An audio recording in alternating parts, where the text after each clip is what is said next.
Chapter 90. Drona passes away. All those who have heard the story of the Mahabharata know about Ghatotkacha, Bhimasena's famous son by his Asura wife. There are two young men among the Mahabharata figures who embody all the qualities of heroism: fortitude, strength, courage, and amiability. They are Arjuna's son Abhimanyu and Bhima's son Ghatotkacha. Both of them gave up their lives on the Kurukshetra battlefield. Towards the latter part of the Mahabharata fight, the hatred roused on both sides did not find satisfaction in battle conducted during the daytime and close at nightfall. On the 14th day, when the sun set, they did not cease fighting, but went on with it in torchlight. The Kurukshetra field presented a strange sight, the like of which had not been seen before in Bharata Desh. The generals and soldiers on both sides were engaged in battle, with thousands of torches burning and using signals specially devised for nighttime. Ghatotkacha and his troops of Asuras, who are strongest at night, found darkness an additional advantage and violently attacked Duryodhana's army. Duryodhana's heart sank within him when he saw thousands of his men destroyed by Ghatotkacha and his demon army, moving in the air and attacking in weird and unexpected ways. "Kill this fellow at once, Karna, for otherwise soon our whole army will cease to be. Finish him without further delay," thus begged all the perplexed Kauravas of Karna. Karna himself was angry and bewildered, having just been wounded by one of the Asura's arrows. He had with him, no doubt, the spear of unerring effect which Indra had given to him, but it could be used only once, and he had carefully husbanded for exclusive use on Arjuna, with whom a decisive encounter he knew was inevitable. But in the confusion and wrath of that eerie midnight melee, Karna, impelled by a sudden urge, hurled the missile at the young giant. Thus was Arjuna saved, but at great cost. Bhima's beloved son, Ghatotkacha, who from mid-air was showering his deadly arrows on the Kaurava army, dropped dead, plunging the Pandavas in grief.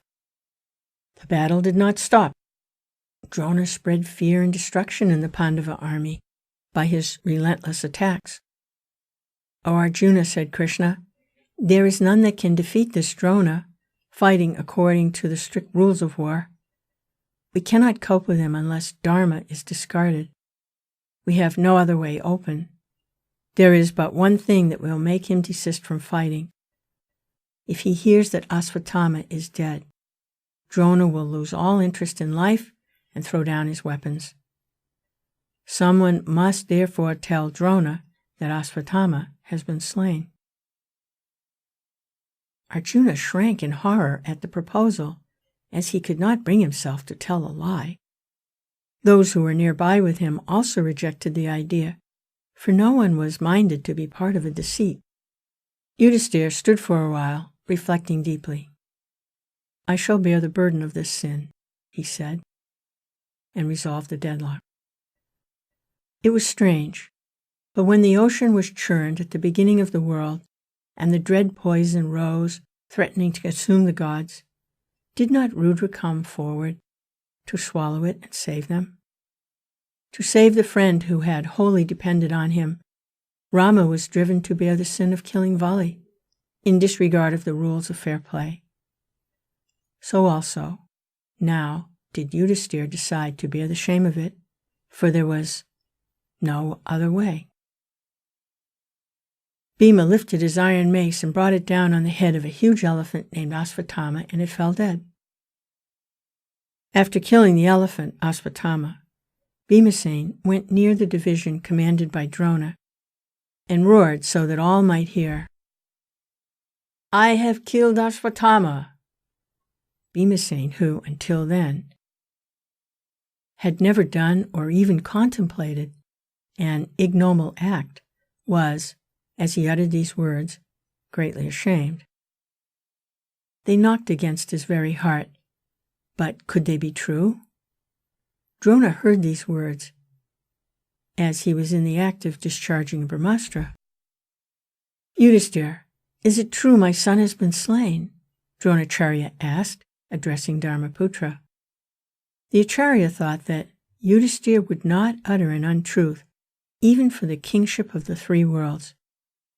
When Drona asked thus, Krishna was terribly perturbed.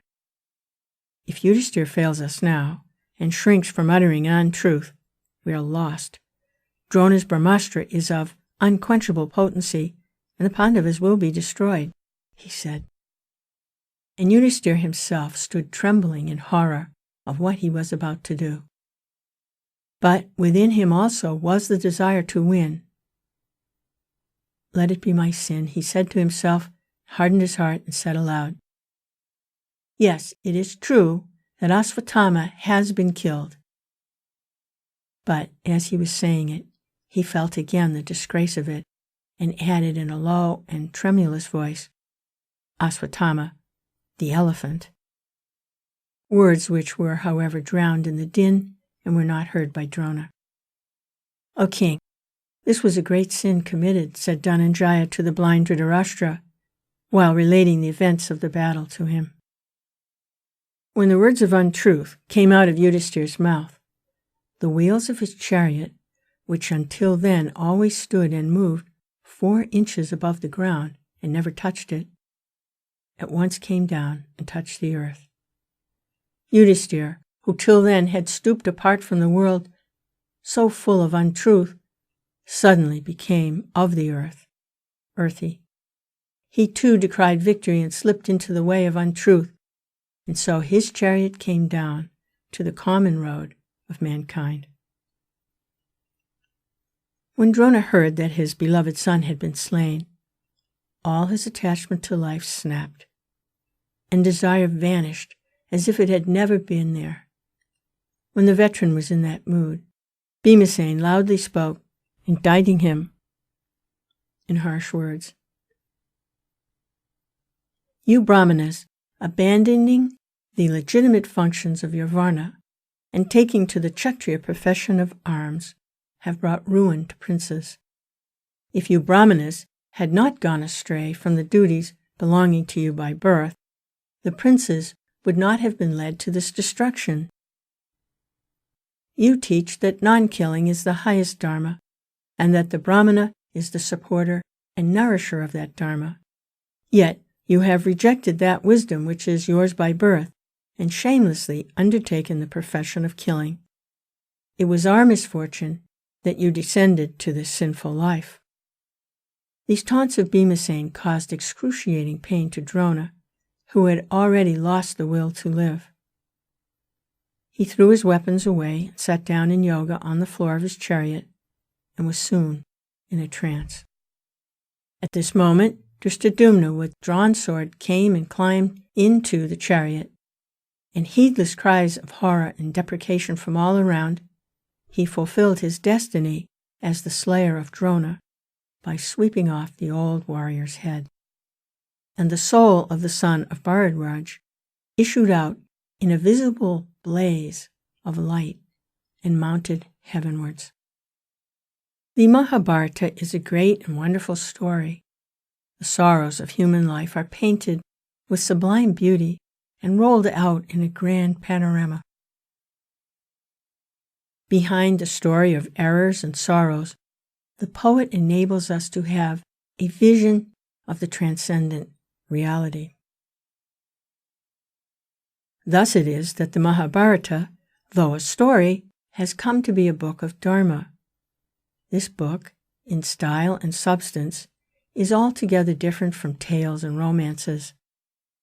In modern novels, dramas, and pictures, exciting scenes are enacted, the hero passes through dangers and difficulties, and finally marries a woman whom he loves. Or else everything seems to go on happily, but suddenly things go wrong, and terrible misfortune happens, and the curtain drops. This is the art scheme of ordinary sensational stories. The Ramayana and the Mahabharata are quite a different kind of artistic creation. When we read them, our inner being is seized and cleansed, so to say, by being passed alternately through joys and sorrows, and we are finally lifted above both and taken to the transcendent and real.